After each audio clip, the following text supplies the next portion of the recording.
শুভ দুপুর বন্ধুরা, তোমরা কেমন আছো? আমি কিন্তু খুবই ভালো আছি। আজকের মেনুটা তোমাদের সাথে শেয়ার করছি।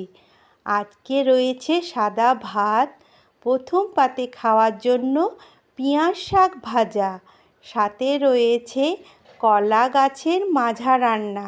কলা গাছের যে মাঝেরটা থাকে সেটা আমি রান্না করেছি। আর তার সাথে রয়েছে কাঁঠালের তরকারি। আজকে চারা পোনা নিয়েছিলাম। বড় মাছের থেকে চারা পোনাটাই আমাকে বেশি ভালো লাগে। চারা পোনা মাছ খুব টেস্টি হয়, তাই চারা পোনাটা একটু ঝোলঝোল করেছিলাম। আর শেষ পাতে রয়েছে একটু কুলের চাটনি।